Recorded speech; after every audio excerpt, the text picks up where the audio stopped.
Hey besties, welcome back to Maggie Stories. What would you do if you landed in Seoul, minding your business, and fate sent you a pigeon and the most composed, handsome Korean man? The thing about fate is that it never arrives wrapped in something dignified. It doesn't knock on your door while you're wearing your good dress and your edges are laid and your lip gloss is sitting exactly right. No. Fate, that dramatic, inconsiderate force of the universe, waits until you are at your absolute lowest, your most unhinged, your most publicly catastrophic moment, and then it shoves the most beautiful man you have ever seen directly into your disaster. Maggie Aking Odiambo had always known this about herself. She was not a woman to whom things happened gracefully. She had known it at 7 years old when she'd fallen face first into her aunt's wedding cake in front of 200 guests in Kisumu. She had known it at 19 when she'd confidently given a presentation in English at university only to realize halfway through that her skirt had been tucked into her tights the entire time. And she knew it now at 28, standing in the middle of Gwangwamun Square in Seoul, South Korea, with a stranger's iced Americano slowly dripping down her white blouse, a pigeon sitting on her head, and a crowd of approximately 40 Korean tourists taking photos of her on their phones. "Get off," she said to the pigeon, in Swahili first, Toenda, and then in English, and then in the 3 words of Korean she'd learned from a YouTube video. Annyeong, Gamsahamnida, Kimchi. None of them were the correct word. The pigeon did not move. It appeared to be deeply comfortable and somewhat smug. This was how she met Shin Jae-won. He appeared at the edge of the crowd the way beautiful things always appeared in Maggie's life, without warning and at the worst possible time. Tall, in a dark gray coat that hung off his shoulders like it had been designed specifically for his body by someone who was personally invested in his handsomeness. Black hair slightly mussed by the autumn wind, and an expression on his face that she would later learn was his default setting. But in this moment read as, "I am watching something I cannot explain and I am choosing not to look away." He was carrying a paper bag from a bakery and an umbrella he wasn't using, and he looked, Maggie thought with rising indignation, entirely too composed for a Tuesday. "Is it yours?" he asked. In English, accented, precise, unhurried. She blinked. "Is what mine?" He gestured with the umbrella. At her head. At the pigeon.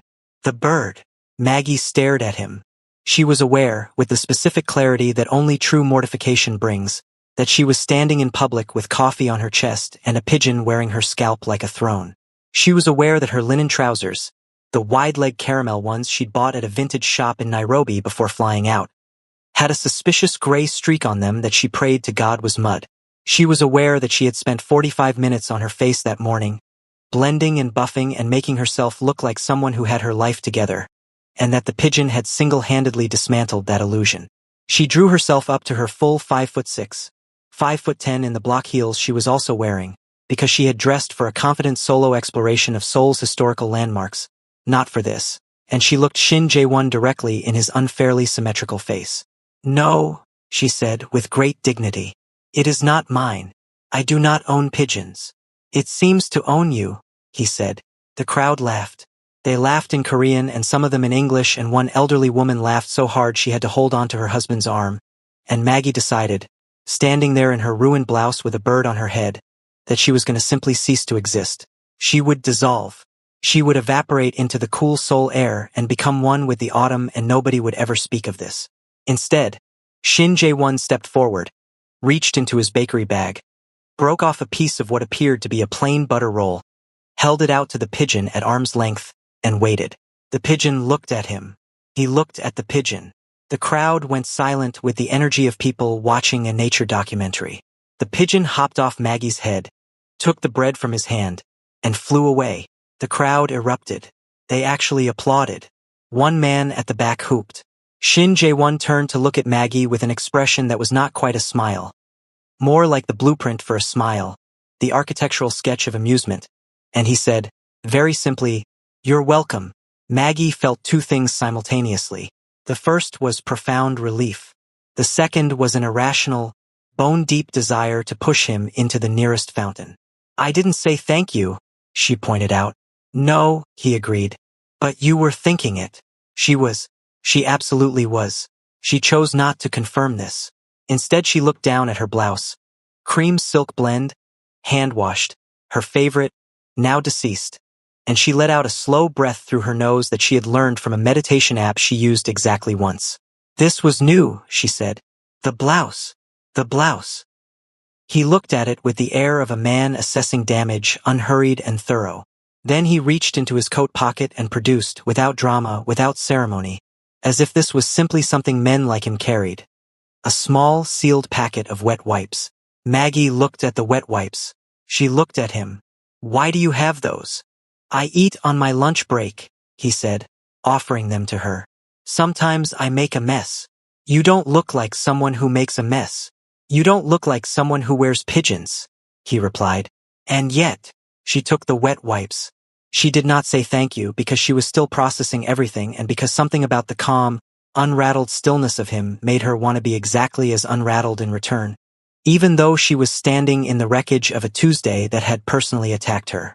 She tore the packet open and pressed one against the coffee stain with the focused energy of a woman refusing to let this define her. "Maggie," she said without looking up, "a beat. Sorry. My name." She glanced at him. "Since you've seen me at my most undignified and the pigeon is gone and we're apparently just standing here, I thought I'd introduce myself. I'm Maggie." He looked at her for a moment in that unhurried way of his, like he was deciding something, or like he was already certain of something and was simply enjoying the pace of arriving there. "J1, he said. "Shin J1. "J1, she repeated, and she liked the way it sat in her mouth, the two clean syllables of it. "You live here?"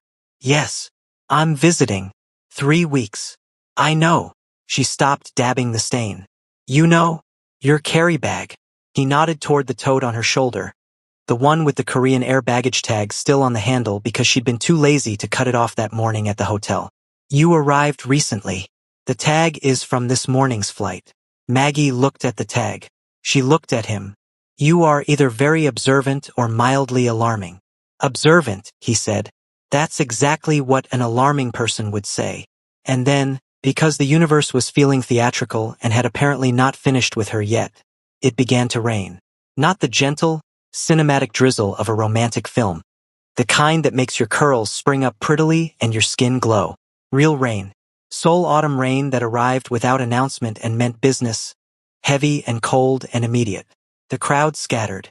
People ran, laughing and shrieking, pulling out umbrellas and hoods and ducking under awnings, and Maggie stood exactly where she was for approximately 3 seconds, soaking wet coffee stain and all, because she could not process one more thing happening to her body before noon. Shin Jae-won opened his umbrella. He held it over them both, not over himself and slightly toward her, the way people hold umbrellas when they're being polite but not fully committed. Over both of them, centered, even like it was the obvious thing to do. Maggie looked at him under the umbrella, rain loud around them, the square now nearly empty, the old palace walls in the distance going dark with water, and she thought, "This is a very strange Tuesday." "You have a good umbrella," she said, which was not what she meant to say. "I have a good umbrella," he agreed, which was not what either of them were talking about. They stood there for a moment. Maggie's blouse was ruined. Her pride was negotiating a settlement. A pigeon somewhere in Seoul was eating a butter roll and feeling nothing. And Shin Jae-won was standing beside her, close enough that she could smell whatever quiet, expensive thing he wore. Cedar and something clean and something that was simply him, and looking out at the rain with the stillness of someone who was exactly where he intended to be. "Where are you trying to go?" he asked. "Gyeongbokgung Palace," she said. "The guided English tour starts at 2. He checked his watch. A real watch, she noticed. Not a smartwatch. Something slim and understated on a dark leather strap. "You have an hour." "I know. There's a cafe around the corner." He paused. "Good bingsu. They also do hot drinks." "You're cold." "I'm not cold," she said, and then shivered violently and completely involuntarily. A full body tremble that rattled through her like the universe had heard her and was personally responding. Shin Jae-won said nothing. He simply began walking, umbrella still raised, in a direction that she would later confirm was exactly toward the cafe. Maggie Aking Odiambo stood in the rain in Gwangwaman Square for exactly 4 more seconds, dripping and dignified and utterly absurd, and then she walked after him. Because the blouse was already ruined, and because he'd broken bread for her pigeon, and because Seoul, she was beginning to understand, was not a city that rewarded hesitation.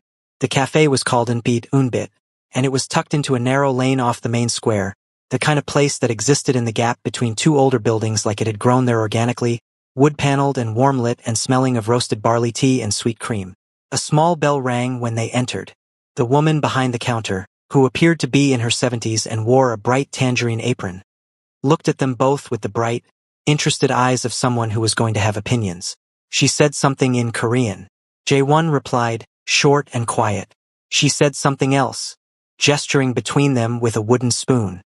He replied again, and this time Maggie caught the slight tension at the corner of his jaw. Not irritation, more like the expression of a man who had been asked something he was choosing not to answer directly.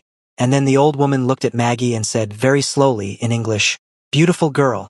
Kamsahamnida," Maggie said, deploying her 3 Korean words with confidence. And the old woman lit up like a festival lantern and said something at length and with great enthusiasm that Jae-won translated as simply, "She likes your earrings." Maggie touched the earrings. Bold, sculptural, hammered brass hoops she'd bought from a woman in Westlands Market the week before she flew out. "Tell her she has excellent taste," he told her. The old woman replied. He said, "She says she knows." Maggie laughed. Full, unguarded, the kind of laugh that came from somewhere real. And Jae-won, who had been precise and composed and carefully, quietly controlled since the moment he appeared at the edge of that crowd, looked at her when she laughed with an expression she couldn't quite decode.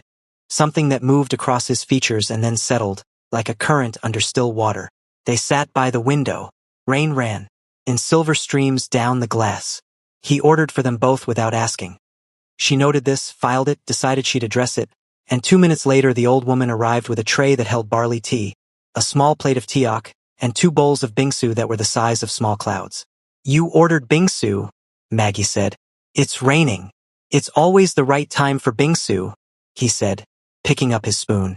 "That's not true. Try it and tell me." She tried it. Sweet red bean, fresh milk ice shaved so fine it dissolved before it was cold. A thin thread of condensed milk pooled at the base. She ate 1 spoonful, then another. Then she looked at him across the table with the particular expression of someone who has just been proven wrong and is not at all happy about how good it tastes. "Fine," she said. "Fine," he agreed, eating his with the same calm he applied to everything. Like the world was always exactly as it should be. Like pigeons and rain and strange Kenyan women in ruined blouses were simply the natural order of a Tuesday in Seoul.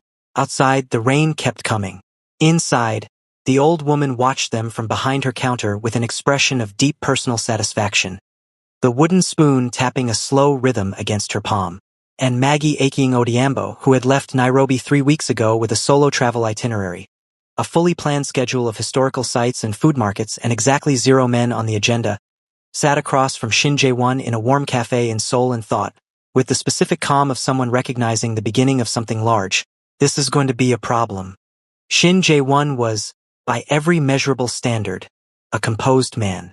His colleagues at the architectural firm where he was a senior partner described him as unflappable. His mother described him as too serious since birth. Even as a baby, he did not cry unnecessarily.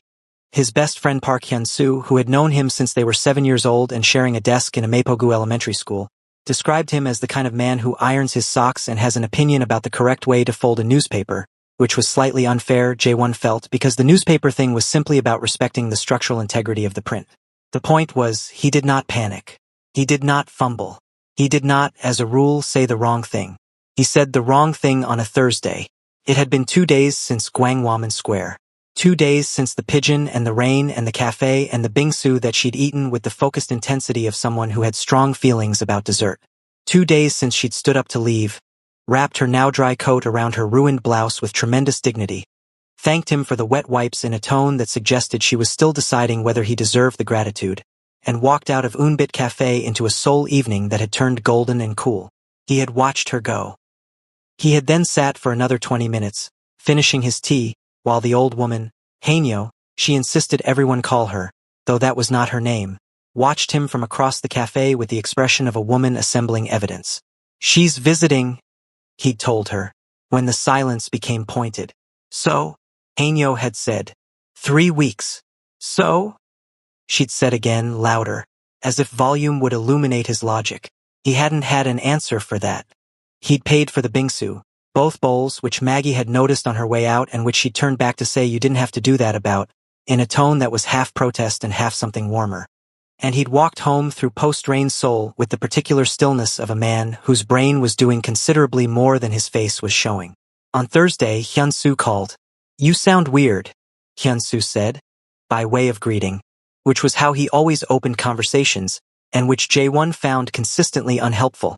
"I don't sound weird. You sound like you're thinking too hard about something that isn't architecture." "I'm always thinking about architecture."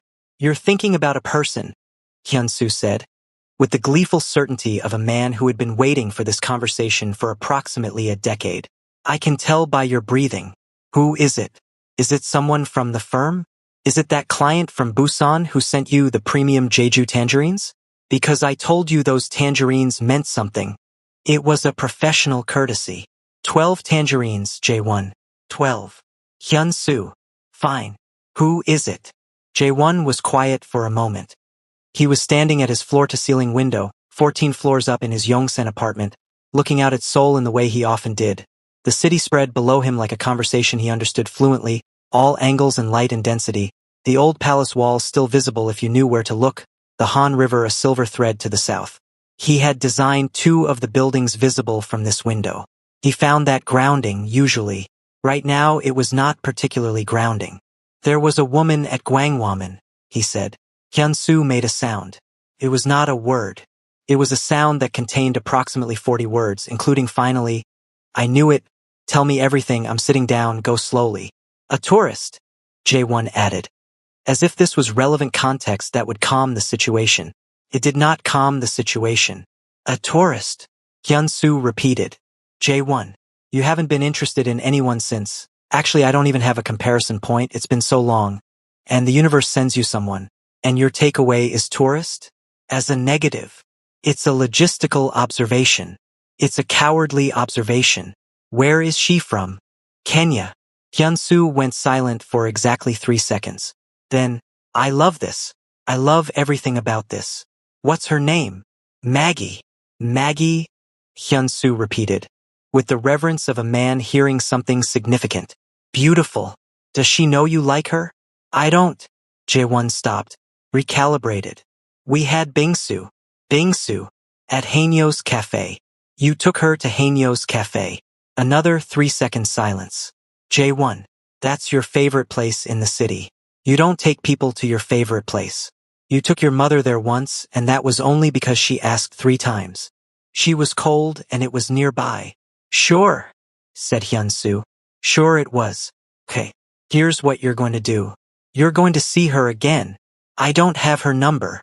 You're going to get her number, and you're going to not be weird about it, and you're going to use that considerable brain of yours for something other than load-bearing walls and show this woman that you are, underneath the terrifying composure, a normal and even likable person."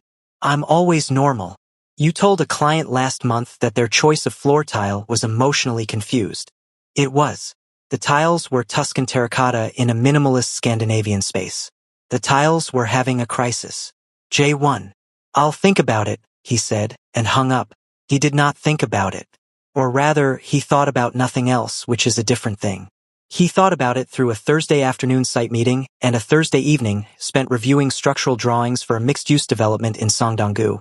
And he was thinking about it on Friday morning when he walked into the lobby of the National Museum of Korea, where he was meeting a client for a preliminary consultation about an adjacent project, and found Maggie Aking Odiambo standing in front of a 10th century Goryeo Celadon vase, reading the description placard aloud to herself in a whisper, wearing a long ivory dress with wide sleeves that moved when she did, and brass earrings that were different from Tuesday's but equally extraordinary. Long hammered drops that grazed her jaw when she tilted her head, which she was doing now, reading the placard. Jae-won stopped walking. His client, a Mr. O who was 62 and had the energy of a man who had seen everything, walked 2 steps further before realizing he was alone and turned back. He looked at Jae-won. He looked at what Jae-won was looking at. He looked at Jae-won again. "Architect Shin," he said pleasantly. "Shall we?" "One moment," Jae-won said, which he had never said to a client in his professional life. He walked toward the vase, toward Maggie. He stopped when he was close enough that she would notice him without being startled, because something told him she was the kind of person who startled badly and reacted loudly, and he did not need a repeat of Tuesday in a national museum, and he said quietly, The placard is wrong. Maggie turned. She blinked. A sequence of things moved across her face. Recognition, surprise, something pleased that she immediately organized into neutrality, and then genuine curiosity pulling through the neutrality like it couldn't help itself. Wrong how? She asked. The firing technique. They say Chongja glaze, standard Goryeo method. But the variation in the color here. He nodded at the vase, at the place where the celadone went from pale blue-green to something deeper, almost jade at the shoulder. Suggests double firing. It's rarer. The placard is simplifying. She looked at the vase. She looked at him. How do you know that? I'm an architect. I care about how things are made. She considered this with her head slightly tilted, earrings catching the museum light. You're everywhere, she said. It wasn't an accusation. It wasn't a complaint. It was the tone of someone, taking note of a pattern and deciding what the pattern means. Seoul is a small city, he said. Seoul has 10 million people. Small city, he said again, and she looked at him for a moment longer before her mouth curved. Not a full smile, a preliminary one, a smile that was still deciding, and she turned back to the vase. So what should the placard say? He told her. He told her more than the placard said, more than she'd asked for, because the vase genuinely interested him and because she was listening with her whole self. Not politely, not waiting for him to finish so she could respond, but actually listening, her eyes moving between him and the case, asking two questions that were sharper than he expected, building on what he said rather than simply receiving it. He noticed this. He noticed it the way he noticed good structural logic, with a specific, quiet satisfaction, the feeling of something fitting correctly. They moved to the next piece. And then the next. He had, technically, a client waiting. Mr. O appeared twice at the edge of his vision, patient and faintly amused, before Jae-won held up a single finger in a gesture that meant 5 minutes, and Mr. O, who was a grandfather and apparently recognized something when he saw it, simply found a bench and sat down and looked at his phone. By the time they reached the Billionaire portrait gallery, Maggie had told him that she was from Nairobi, that she worked in brand strategy for a consultancy that handled East African and diaspora market clients, that she had wanted to visit Seoul for 3 years and had finally booked the trip after a project wrapped in a way that she described only as successfully and with significant drama, that she found the Goryeo period more interesting than the Joseon period because the Goryeo people seemed like they were having more fun, and that she had eaten tteokbokki from a street cart that morning for breakfast and had no regrets. And then she asked, "Do you always know this much about everything, or is it specifically ceramics?" "Architecture," he said. "Everything else is just adjacent." Ceramics is adjacent to architecture? Form, material, function. The relationship between interior and exterior space. He nodded at the celadone vase they'd started with, visible from here at the far end of the hall. A vase has all of that. Maggie looked at the vase from this distance. Then she said, "That is either a very beautiful way to see the world or an extremely exhausting one." "Both," he said honestly. She laughed. The same laugh as Tuesday, full and unguarded, arriving before she'd decided to offer it, and he thought, standing in the portrait gallery of the National Museum of Korea with a client waiting on a bench and celadone light falling through the high windows. Hyun-soo is going to be so insufferable about this. And then he made his mistake. It was a simple mistake. It was the kind of mistake that a composed, precise, emotionally competent man should not make. But Hyun-soo's voice was in his head, "Show her you're a normal and even likable person." And something about the way she was looking at him, easy and warm and direct in the way he was finding increasingly difficult to be unaffected by, made him reach for something casual. "Friendly. Light," he said. "Are you doing anything Saturday?" Maggie raised her eyebrows. "Why?" "There's a traditional market in Insadong. Handcraft vendors, street food, a celadone workshop that does public demonstrations.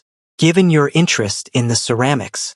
"I didn't express an interest in the ceramics," she said.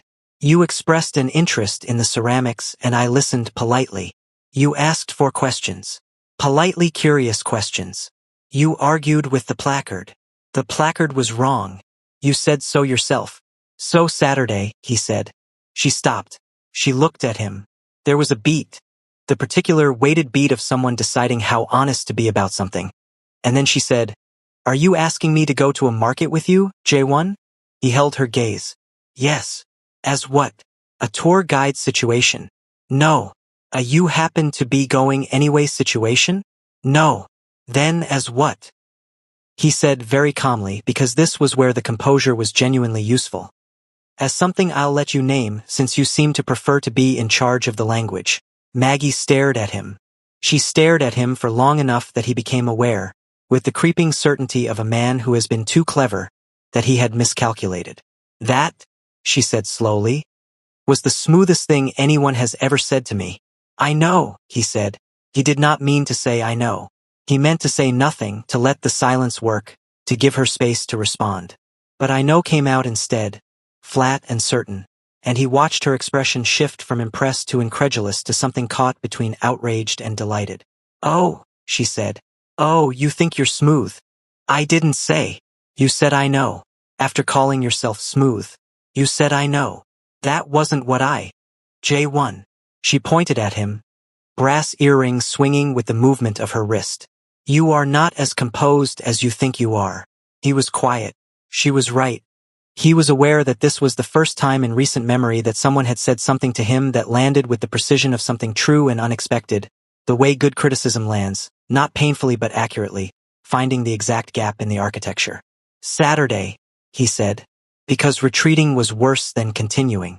Saturday, she repeated, studying him with the narrow-eyed attention of someone recalibrating. Fine, he said. But I'm not pretending to like ceramics more than I do just because you have feelings about Goryeo glaze firing. I wouldn't ask you to. And I pick the food. Insadong has excellent. I pick the food. Agreed, he said. She nodded once, the way people nod when they've settled a negotiation that went differently than expected. Then she looked past him, to where Mr. O was sitting patiently on his bench, watching them with the open, unashamed interest of a man who no longer cared about being subtle. Is that man waiting for you? She asked. J1 turned. Mr. O waved. He's my client, J1 said, and for the first time, the very first time, something that was not quite embarrassment but was definitely adjacent to it moved through his chest. You left your client on a bench, Maggie said. He's comfortable. You left your client on a bench to walk through a museum with me. He thought about denying this. He decided against it. Yes, he said. Maggie pressed her lips together. He could tell she was fighting the smile. She lost briefly. It broke through, wide and brilliant and entirely too satisfying, before she pulled it back and replaced it with something more composed. Go see your client, J1, she said. Saturday, he said. Saturday, she confirmed. He turned and walked back toward Mr. O, who stood up, folded his phone into his pocket, and fell into step beside him with the serene expression of a man who had decided he had witnessed something and was going to remember it. Architect Shin, he said pleasantly. The building project. Yes, J1 said. Apologies for the delay. No delay, Mr. O said magnanimously. These things take the time they take. A pause. She's lovely. She's a tourist, J1 said, which was the wrong answer, and he knew it the moment he said it. Mr. O looked at him with the patient, devastating wisdom of a 62-year-old Korean grandfather. Architect Shin, he said. I have been married for 38 years. My wife was visiting from Busan for 2 weeks when I met her. J1 said nothing. 2 weeks, Mr. O said again, gently, helpfully, the way people say things they want you to carry with you. Behind them, somewhere in the Celadon Hall, Maggie was probably reading the next placard wrong and finding 4 sharp questions about it, and Shin J1, who ironed his socks and had opinions about newspaper folding and had not looked twice at anyone in longer than he wanted to examine, walked toward his client meeting with his hands in his pockets and the specific feeling of a man who has already lost an argument he hasn't had yet. Hyun-soo, he thought, was going to be absolutely insufferable. The thing about Insadong on a Saturday was that it was exactly the kind of place where your feelings could ambush you before you'd consented to having them. It was narrow and loud and gloriously chaotic, the kind of beautiful, breathing disorder that Maggie, who had grown up in Nairobi where chaos was simply the texture of daily life, recognized immediately as her natural habitat. Vendors lined both sides of the pedestrian street, their stalls spilling color and noise onto the stone path.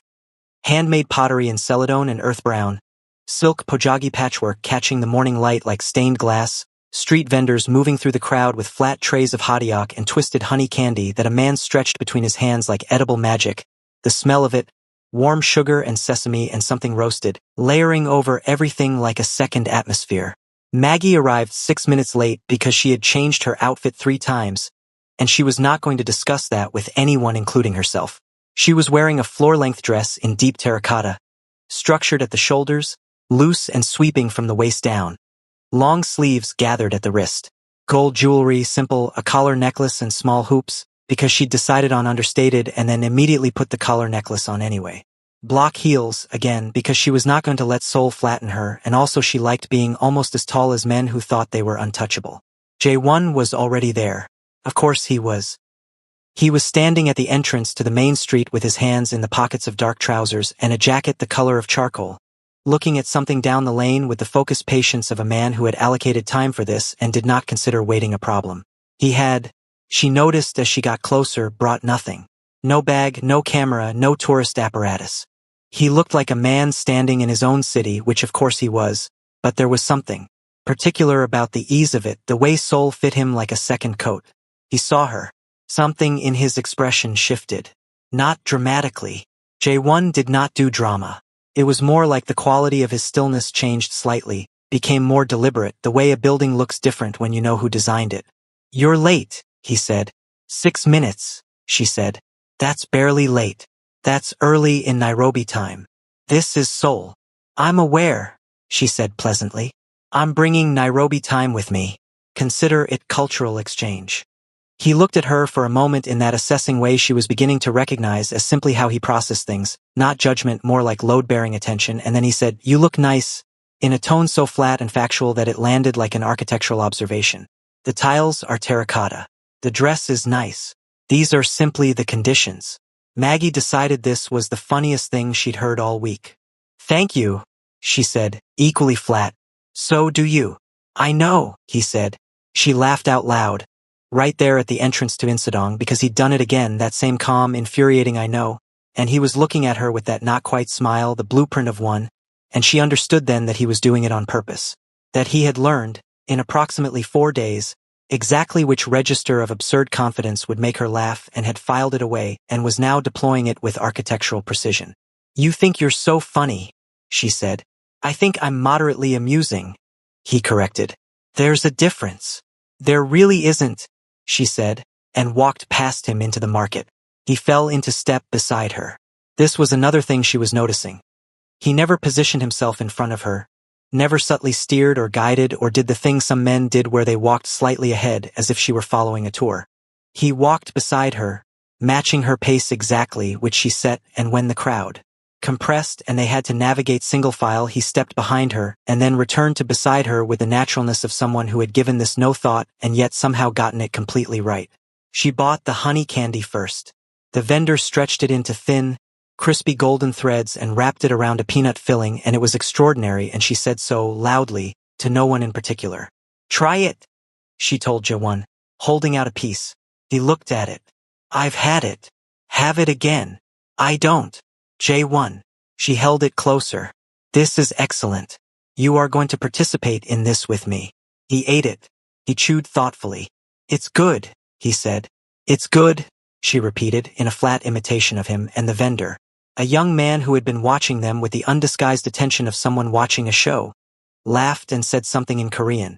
"What did he say?" Maggie asked. "Nothing," said Jae-won.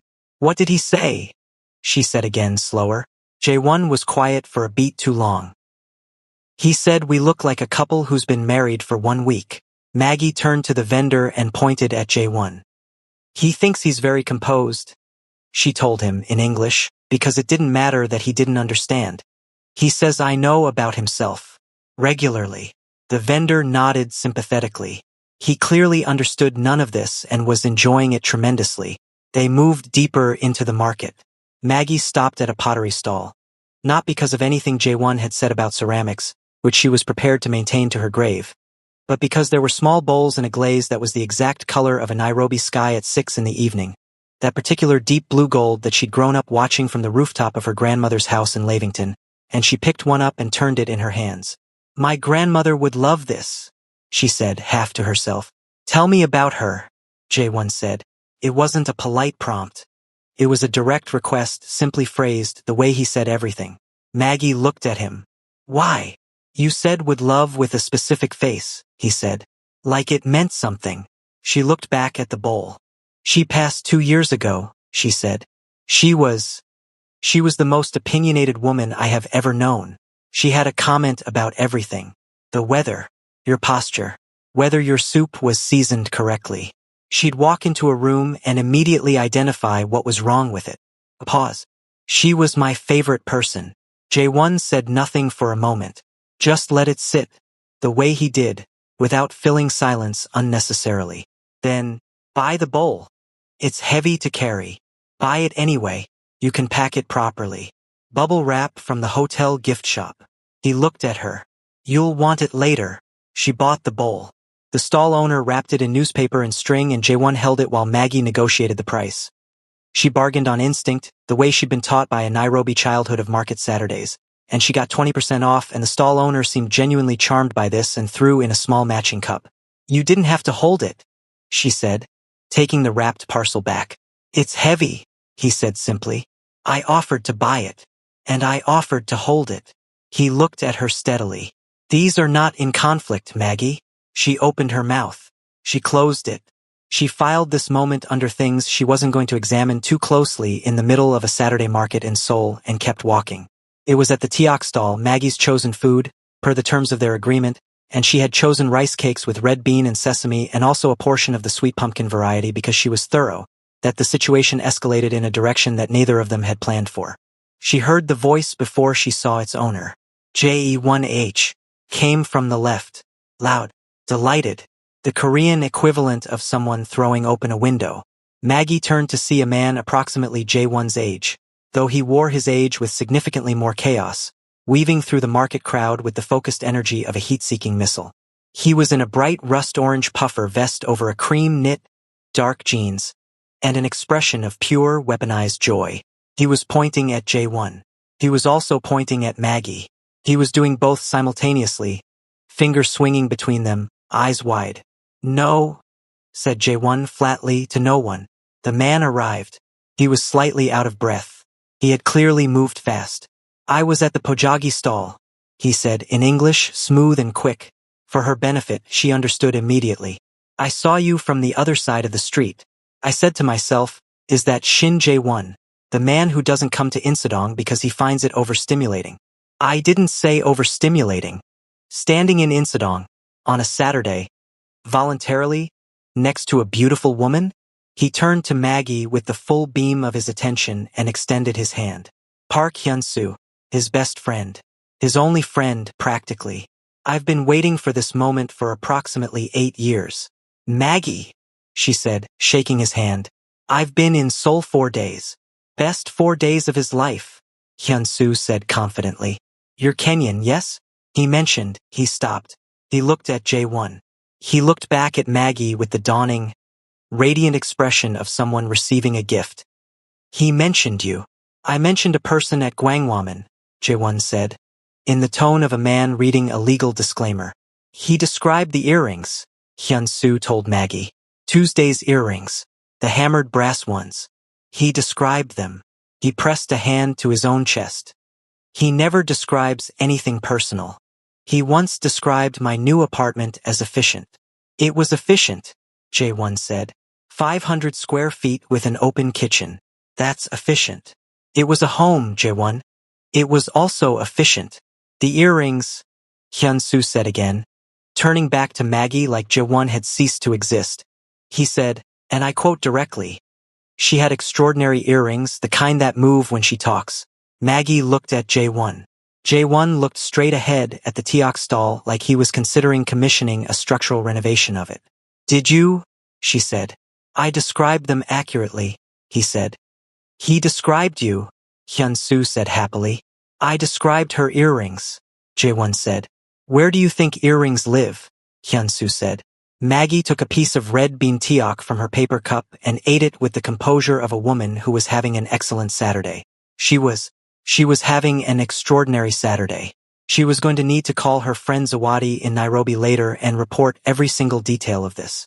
Are you hungry? She asked Hyun-soo, gesturing to the stall. His face lit up. I would love some Tiok. Hyun-soo, said Jae-1. She offered, Hyun-soo said reasonably. She offered to be polite. I offered because I want to hear more about the earrings, Maggie said pleasantly, and Hyun-soo made a sound of pure delight, and Jae-won looked at the sky with the expression of a man recalculating how his Saturday had arrived here. They ate tteok. All three of them, standing at the counter of the street stall, the market moving around them. Hyun-soo was, Maggie decided within 4 minutes, one of the most enjoyable people she had encountered in recent memory. He was warm and quick and laughed at his own jokes a half-second before he finished them, and he was clearly devoted to Jae-won with the particular affection of someone who had known a person long enough to see past their architecture to the actual walls, and he was also, without being subtle about it in the slightest, conducting a very enthusiastic interview. What do you do? He asked. Brand strategy, she said. Consultancy. East African and diaspora markets, mostly. Smart, he said approvingly, like she'd passed something. What do you think of Seoul? I love it, she said, and meant it fully. It does what Nairobi does. It's alive everywhere all the time, but differently. Nairobi is loud about it. Seoul keeps it underneath. Hyun-soo pointed at her. That's exactly right. Nobody ever says that. Most tourists say, oh, it's so clean. Oh, it's so efficient. It is quite efficient, Jae-won said. But they miss the underneath of it. Hyun-soo shook his head. She's been here 4 days and she already gets it. She's perceptive, Jae-won said. It was said simply and directly, the way he said everything, but Hyun-soo turned to look at him with the sharp attention of a man hearing something in a frequency he'd been waiting for, and a slow, enormous smile moved across his face that he was making absolutely no attempt to control. You think she's perceptive, Hyun-soo said. I made an observation, Jae-won said. You made a compliment. These are occasionally the same thing. Shin Jae-won, Hyun-soo said with tremendous warmth. The last person you called perceptive was a structural engineer in 2019 whose column placement you found unexpectedly sophisticated, and you talked about it for a month. That's not a month, Jae-won. This tteok is good, Maggie said loudly, because the situation required management, and both men stopped and looked at her. Genuinely, I made the right call. She ate the last piece from her cup. Hyun-soo, is there anything else in this market I should see that she gestured at Jae-won with the empty cup, would describe as architecturally interesting and therefore miss the actual point of? Hyun-soo's eyes lit up like a man who had been given both a stage and an audience. There's a hanji paper workshop, he said immediately. Traditional. Beautiful. He would absolutely call it structurally considered. Hanji paper is structurally considered, Jae-won said. The layering technique. There's also a fortune teller at the end of the lane, Hyun-soo continued, right over him, who has been there for 30 years and is either completely accurate or a brilliant psychologist, and honestly both options are interesting. We're not doing the fortune teller, Jae-won said. Why not? Said Maggie. He looked at her. She looked at him. Because it's not, he started. Scientifically verifiable? She offered. I was going to say meaningful. 30 years in one lane is meaningful, she said. That's commitment. I respect it. Hyun-soo was vibrating with happiness. She's right, he told Jae-won. You're not helping, Jae-won told him. I'm helping her, Hyun-soo clarified cheerfully. The fortune teller was a woman of indeterminate age who could have been 60 or 90 and carried the specific authority of someone who had stopped explaining herself decades ago. She sat behind a low wooden table at the very end of the lane, where the market sounds dulled to a murmur, under a canvas awning printed with symbols Maggie didn't know. A small lamp burned on the table beside a worn set of cards and a brass cup holding sticks of incense that sent a thin thread of sandalwood into the cool air. Hyun-soo had, mercifully, peeled off to a pajagi stall, citing a gift he needed to buy his mother, though he did this while making pointed eyes at both of them that communicated I will want a full report with perfect clarity. Maggie sat across from the fortune teller. Jae-won stood to the side with his arms crossed and the expression of a man who was present under protest. The fortune teller looked at Maggie. She looked at Jae-won. She said something. She wants to know if you're together, Jae-won translated. Tell her we just met, Maggie said. He translated. The fortune teller responded. She says that's not what she asked, he said. Maggie looked at him. He was looking at the awning with intense architectural interest. The fortune teller reached across the table and took Maggie's right hand. She looked at it for a long time, not tracing lines, just holding it in both of hers, looking the way you look at something to understand its weight. Then she spoke at length, her voice low and unhurried, and J1 went very still. What is she saying? Maggie asked. A pause. A long one. J1. She says, he started, and then stopped, and she could see him choosing words carefully, which was unusual for a man who typically produced them with precision. That you carry people with you. That you have your grandmother's hands. He paused. That you came here looking for something, but it wasn't what you thought you were looking for. The market sounds were very far away. The incense moved. What else? Maggie asked. He was quiet for another beat. She says the man who won't sit down needs to learn the difference between a foundation and a wall. He looked at the awning again. I think that part was for me. Maggie looked at him for a long moment. He was not looking back at her, which she understood instinctively was not avoidance but the opposite. The way you don't look directly at something you're trying to understand without being seen understanding it. She turned back to the fortune teller. Is it good? She asked. Whatever she sees. Is it good? The fortune teller looked at her.